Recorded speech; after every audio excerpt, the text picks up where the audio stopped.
Hey, this is Troy from Cube Dweller Fitness, and I've got Tony DiLorenzo back. We've got another topic we wanted to talk about. How much is too much exercise? So, Tony, why don't you tell people who you are again, remind them, and then let's get going. Hey, everybody. Tony DiLorenzo with fitandmarriage.com. We work with busy married folks, couples. Hey, we even work with single folks who have kids and family life, and we're just about helping folks find time for fitness, health, and wellness in their busy lives. Busy, busy, busy. One of the things that prompted us to do this interview is both Tony and I have run into people that get that fitness bug. They start seeing some changes in their bodies, and they're like, I need more of this. And next thing you know, endorphin rush hits. Yeah, they're doing workouts 6-7 times a week, and they get burned out. And at least for me, what hurts most is you see them get injured, and you see them just lose the whole interest in fitness. Yeah. So why don't you tell our viewers a little bit about how much is too much? Where do you think you've seen, both in yourself and in the clients that you've helped, what's the ideal for how much exercise they should be getting in a week to really make a difference in their busy lives? All right. And if you're busy, I'm going to tell you, you need to find 15, 20. I mean, if you could find 30 minutes, 4 days a week, you'll be cranking. Really. If that's where you're at, if you're sitting here watching and you're like, Tony, I have a job, I got a family, I got kids doing this, I got this, I got this, I got this. Understand. Everything. I understand. I got a 9, a 6-year-old. I've been married 15 years to my beautiful wife, Elisa.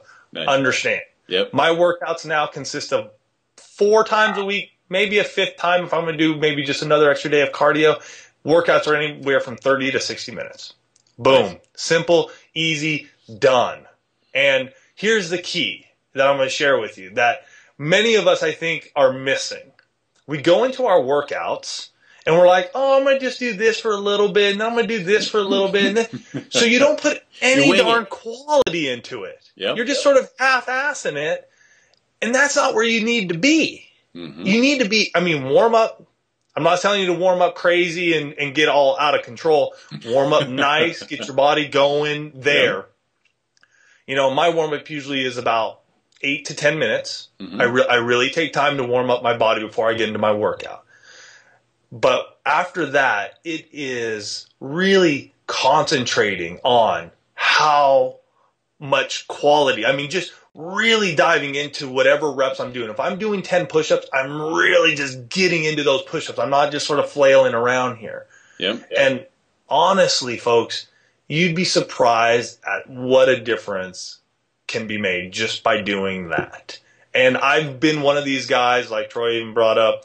I've got into fitness many, many, many years ago. I've done the crazy, stupid, long stuff. And I've tested stuff out on my own body to see, and trained with other people and trained other people to see how it affects them.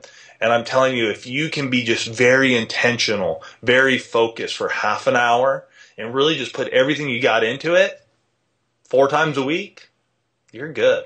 Yeah. And I like that emphasis that if you can do that amount of time with some focused intensity 4 times a week, you're going to be cranking.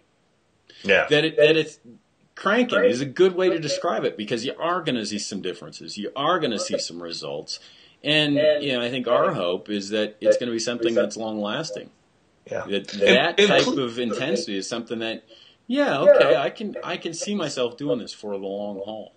Yeah, and please don't misunderstand me. When I say cranking it, I'm still saying keep your form. Don't.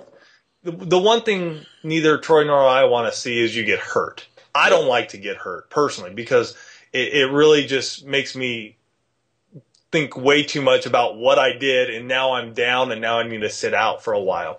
So when I'm saying crank it, it's really being focused on that form. And if you don't feel like your form is correct, adjust yourself. Mm-hmm. Again, a basic push-up. Try to have that back as flat as possible. If it's dipping down like this, think about how many reps you're doing. Yep. Maybe do 5 really, really good push-ups instead of trying to shoot for 10 mediocre ones. Yep. A lot of what we're doing is that and I know it because I'm busy and I just want to get through stuff sometimes. But instead it's, you know what, hone it back a little bit, take it easy, just really focus on what you're doing. And really the good form you have is what's going to really help you progress as well. Yep. And I think that's the challenge is we want to see progression. We don't want to get stuck in, I always do 10 reps of this exercise every time I do it. We want to see some progression so that, after a week, the next week you come back, you're doing another rep. But I think there's a danger there, and it's a great reminder that go for that extra rep, but only if that last rep is as good a form as the first one.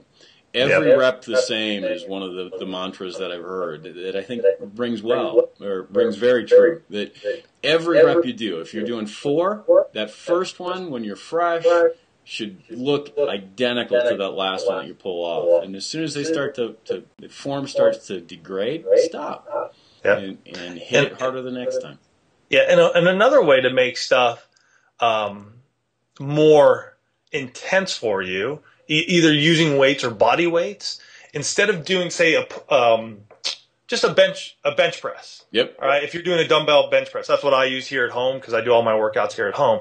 And instead of just trying to push it real quick and come right back down, you could still hold the same amount of weight, say 20 pounds, 30 pounds, whatever you're doing. But if you hold it and you go on a 5 count, 1, 2, 3, 4, 5. And then come back down 1, 2, 3, 4, 5. You are going to be putting these pecs under so much tension, you'd be surprised at how much growth you can gain muscle-wise if you're trying to gain muscle as well as burn fat, because it puts it under tension and it has to work that much harder every time you're pushing it up. And I mean, I've done this because I've maxed out on my dumbbell set. And I have 40 pounders, and instead of trying to go fast, now it's just real slow. And holy mackerel, does it hurt? Feel the burn. And I feel the burn, totally. Every time I do my chest and tri workouts, I feel. And I'm using the same amount of weights that I did 5 weeks ago. Nice. It's a great way to change it up. I talk about that in a post I did a while ago on how to learn how to do pull-ups and chin-ups. For a lot of people, that's elusive. I can't even do one pull-up. How can I get there? Well, get something underneath the bar so you can jump up. Hold yourself in place and then lower yourself down so it's just those slow negatives.